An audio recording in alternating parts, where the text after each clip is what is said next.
For week 6 of the Narrative Crusade campaign, we have an almost intact population hub has been located. Perhaps here there is intel that will shed light on what happened in this sector. The orbiting fleet also needs updating. For the standard mission this week, we have Abandoned City.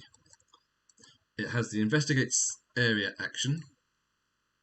You score 5 points for completing the action within your own deployment zone, 10 points for completing on the central area terrain zones, and 15 points for completing in your opponent's deployment zones area terrain sections.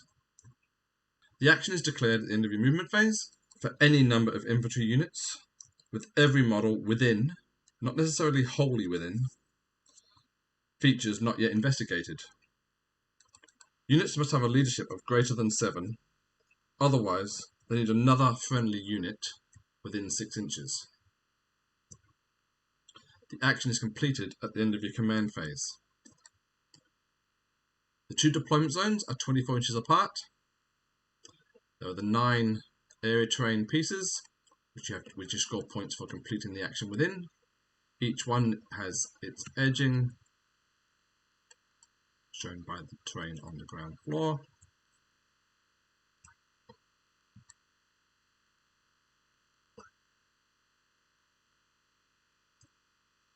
And of course each of these is an obscuring terrain, so as long as you're not touching that area, you cannot be seen, but if you're in it, you'll be able to be seen as normal. That concludes the standard mission. Moving on to the specialist mission.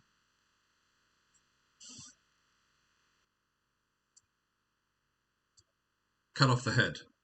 This is a core rulebook mission, unlike the Abandoned City standard mission, which is a Beyond the Veil mission. So we already have access to the deployment zones in the FTC 9th edition map base. Raise and lower them as needed.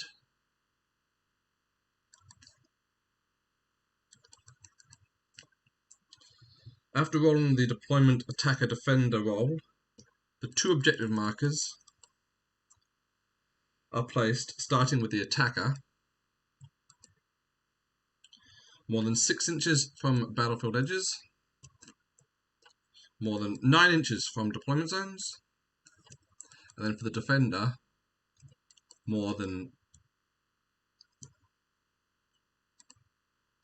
12 inches from the other marker.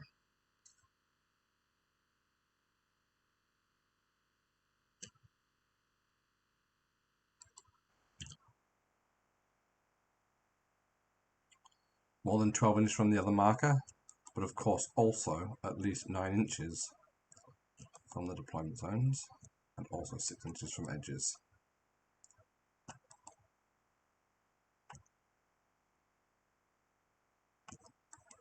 At the start of your first command phase, you must allocate 30 intel points as evenly as possible between your army's character units.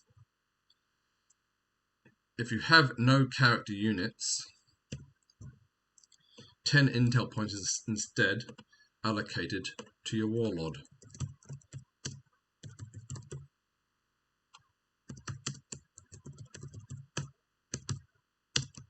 For the captain, 10 for the librarian, and 10 for the chaplain, for example.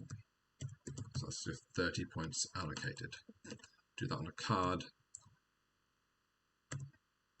and move it to the middle of the board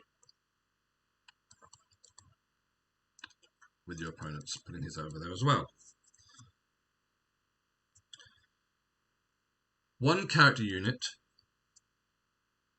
with intel points, so that'd be all your character units, you have to divide them evenly, can perform the transmit intel action at the end of the movement phase if it is in range of an objective marker and the action is completed at the end, so at the start of your next command phase.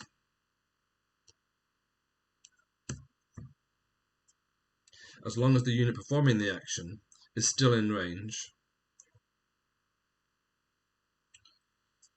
which scores 10 victory points each time it is completed.